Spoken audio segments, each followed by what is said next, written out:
We knew before we got to San Diego Comic-Con that DC were going to start leaking out some information regarding Absolute Universe, really confirm that it's out there.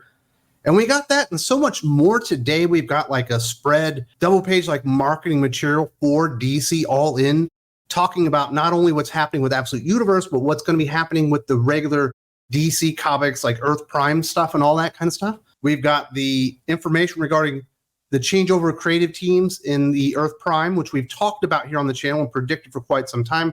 We've got some confirmation of creative teams on Absolute Universe. And then we've also got another promotional image from Daniel St. Pierre with our first real look at Absolute Superman and Wonder Woman. We also get Batman in there as well. That really provided some information about what's going on here and why people are going to be very, very excited at San Diego Comic-Con. Let's talk about this without any further ado, because this is big time stuff. The main portion at the top states, this fall, DC goes all in with the biggest publishing initiative in years, presenting two distinctive narratives that form one colossal story, starting a dynamic and explosive new epic for the world's greatest superheroes. It all starts in October with DC All In Special #1, one shot by Scott Snyder, Josh Williamson, Daniel St. Pierre, and Wes Craig, where readers will learn the unique circumstances behind the dawn of a new world, the Absolute Universe, and witness a shocking vision of the future core DC universe. Confirming a lot of what we already know. There will be a DC All-In Special #1, which we talked about. Scott Snyder will be on it. We're also going to get Wes Craig, who I believe is going to be one of the artists in the Absolute Universe. But we also get Josh Williamson and Daniel St. Pierre in there. And I believe what this is insinuating to me, and this could be completely wrong, we know Scott Snyder is going to be like the showrunner for Absolute Universe and what's going on in Absolute Comics. Scott Snyder is going to be the guy with all the ideas and the big stuff that's going to be happening that everyone's moving towards.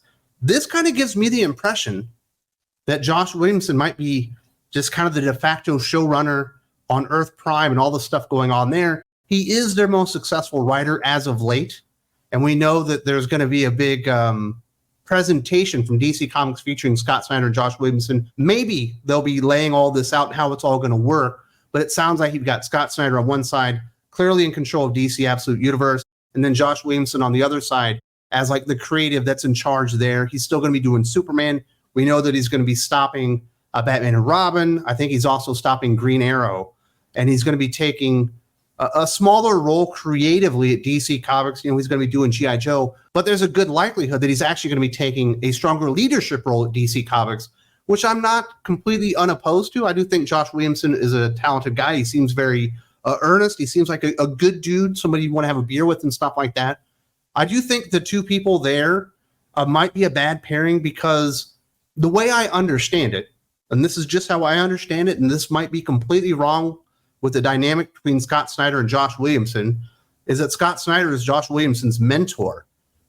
And you could take that as his superior, to where Josh Williamson might have ideas in Earth Prime that he wants to do, but because he has so much respect and considers Scott Snyder to be a mentor, maybe that could get in the way, where maybe he ends up acquiescing to ideas that maybe aren't good for that line of comic books that are more beneficial, you know, to Absolute Universe or something like that. And that's just speculating based on the information that we do have here and confirmation that Scott Snyder and Josh Williamson will be a part of DC All In, which isn't just the beginning of the Absolute Universe, but is really spelling out the new status quo and DC Prime Universe, the ongoing continuity that we've been experiencing for so long. Going along with that, we do have a little bit of information on what that universe is going to look like. Starting in October, thrilling new creative teams join Action Comics, Detective Comics, Titans, Batman and Robin, Harley Quinn, Nightwing, and Catwoman. Continuing such hit series as Batman, Superman, Wonder Woman, Green Lantern, The Flash, and Poison Ivy charge ahead with fresh story arcs. Every series in October provides a fresh entry point without reboots or retcons, and throughout the remainder of 2024 and beyond, multiple series will debut in the DC Universe as part of the all-in one-shot, both unexpected and long demanded by fans.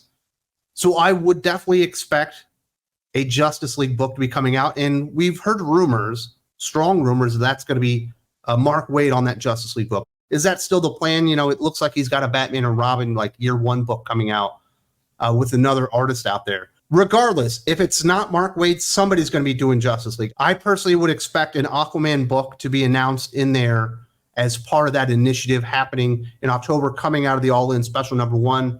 And maybe a wild card in there as well, maybe something like Legion of Superheroes or something of that vein, because it does say unexpected. I'm very, very surprised that they're going to let Si Spurrier continue on with The Flash, considering it appears that he have the interest on the series as soon as Jeremy Adams left, and he turned it from really wholesome, awesome family superhero book into some weird Speed Force nightmare book that no one can really understand.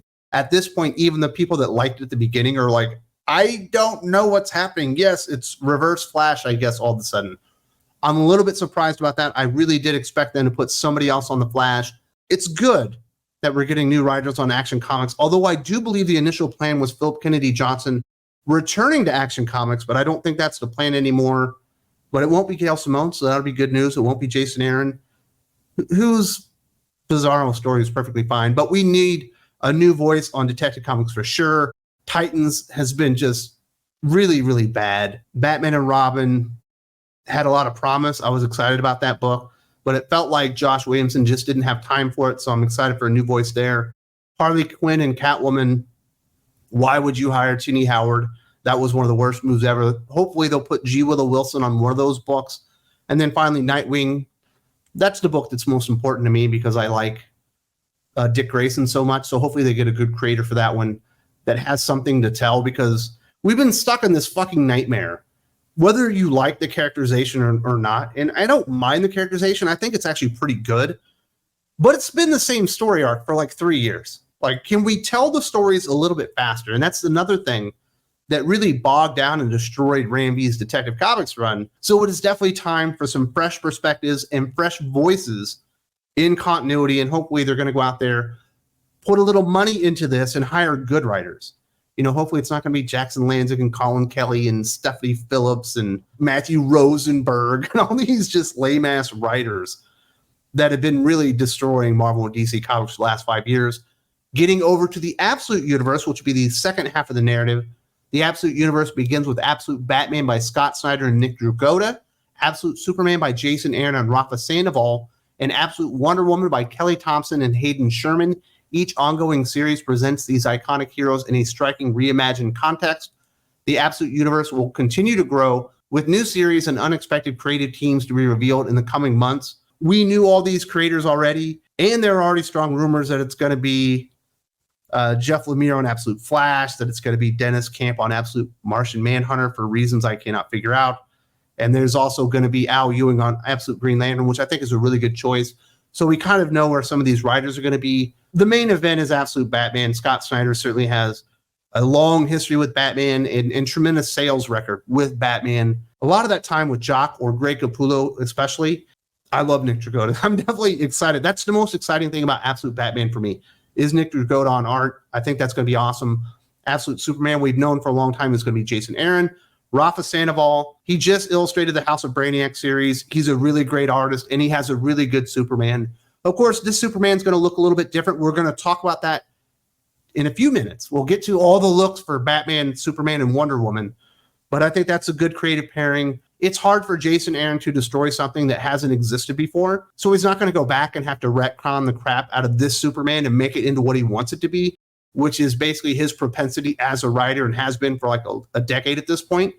So that could be good. And then Absolute Wonder Woman, Kelly Thompson, token female, Hayden Sherman, sure, whatever. I'm probably not going to be too excited about that. I'll read the first issue because it is Wonder Woman, part of the Trinity, and it is the Absolute Universe or whatever.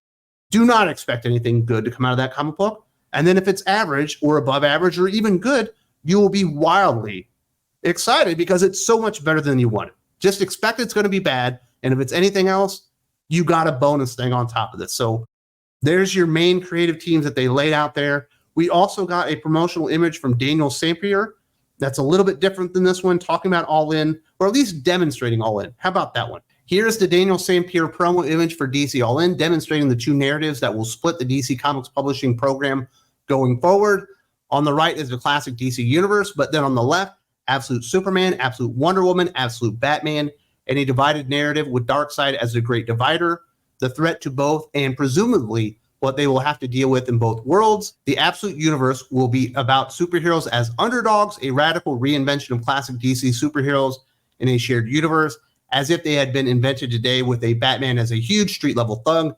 This new look Absolute Batman is much taller than both Wonder Woman and Superman. The new look Superman from DC Comics wears a gray suit, no red trunks, a new chest logo, somewhere between the classic and upcoming James Gunn movie logos, and very floppy hair. Absolute Wonder Woman wields a massive broadsword, body armor, and tattoos from her shoulders down her arms, and a tip tiara. Darkseid is a boss villain. He's a huge threat, and I think that's a good choice, certainly a better choice than Amanda Waller depowering all heroes. I think that's probably one of the reasons that there was muted interest in Absolute Power just from the beginning, which is going to be where the introduction to this Absolute universe is. So I think that's a really good idea.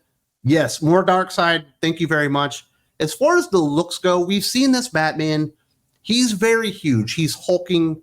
He's got like MMA wraps on his hands and stuff like that. My only wish is they would throw X's on it and he would be straight edge Batman. And then he could fucking drop pipe bombs on the entire Absolute universe and just diss the crap out of the Batman in the classic universe. You know what I'm saying? As far as Absolute Superman, this is the biggest problem for me.